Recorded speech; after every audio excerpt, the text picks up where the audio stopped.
Good morning, everyone. This is Mike Yurigan at Golf Brevard. We're at Habitat this morning, standing out here on the driving range, and just give you some FYIs of what's going on. I got a new set of golf clubs. I had a new set beginning of the summer, about the summertime, and I got them, and I realized they were too heavy, and the flexes and the shaft were way too stiff. So I called up our local Callaway rep and asked him, I said, can I get the old man clubs? And he started laughing. And so when you're looking for clubs and you come over, maybe you see Gary or you talk to Jeff regarding your equipment, just know when it's time to change, when you get to the age where, we know we can't play with what the young kids play with today. The women are playing with technically men's clubs today. Steel shafts, they're longer, the materials are better. The steel shafts and the irons are basically the same. Technology in the heads or whatever have changed. But I went from more of a blade club to a little bit more of a perimeter weighted golf club for myself, and just a little bit of a offset just to help me get the ball up in the air a little bit more. I don't swing as fast as I used to. I guess when I was playing in my so-called heyday, when I was playing professionally, my 5-iron in those days, 30 plus years ago, was 191 yards with a 5-iron. I played at Sugar Mill in a pro with a friend of mine the other day, and I pulled out a 4-iron from 190 with the longer shaft, lighter weight, with the steel fiber, and I hit a 190-yard 4-iron. It was the best shot I probably hit all day.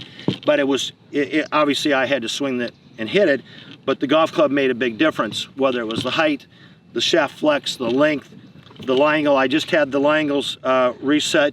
They were a little upright from what I ordered, and I wanted to make sure that I was hitting the ground and making sure I was making good solid contact, because if you're hitting the heel, you're going to take the toe and it's going to flip over, or if you drag it early, it'll open up and you'll lose yardage. You hit it out on the toe, then the club's too flat. So if you can come over and see Gary or whatever, and he'll put you through a quick little fitting and see and check your lofts. I've got a 56, 52 degree wedge. My A wedge is 48, and then I go down to a 42 degree pitching wedge. So I made those scoring clubs, and then I've got a new putter. Seems like I get a new putter every year. I've got the Callaway, it's called the 2-ball 11, and it's got the lines on it just like the golf ball, the triple track. And it's really helps me directionally line up.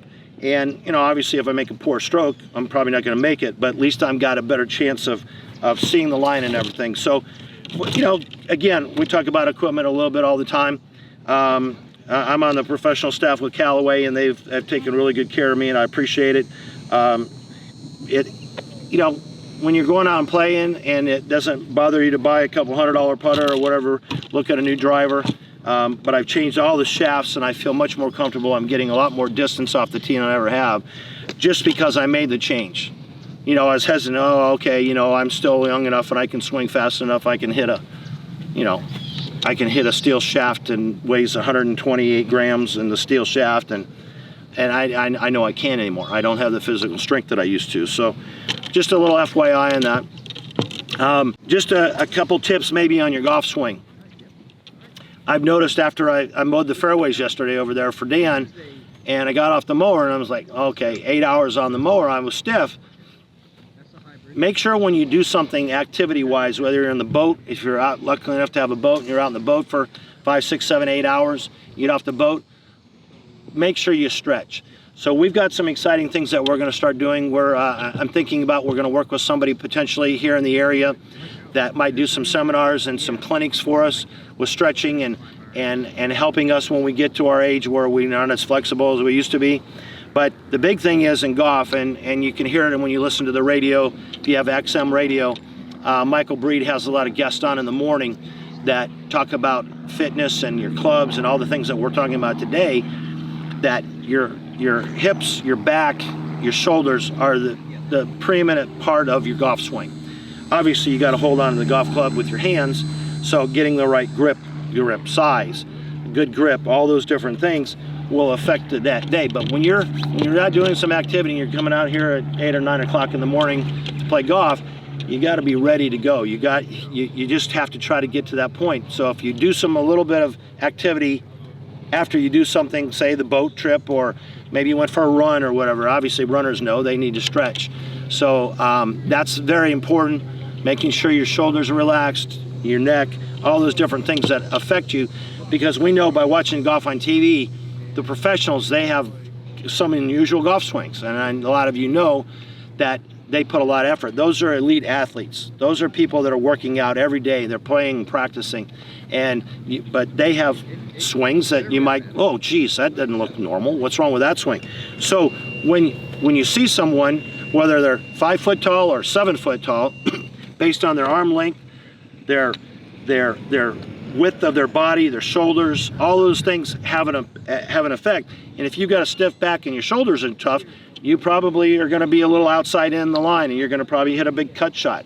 And I remember watching Craig Stadler at Bay Hill one year. Big dude, won the Masters. Had that over-the-top swing, but he could control it.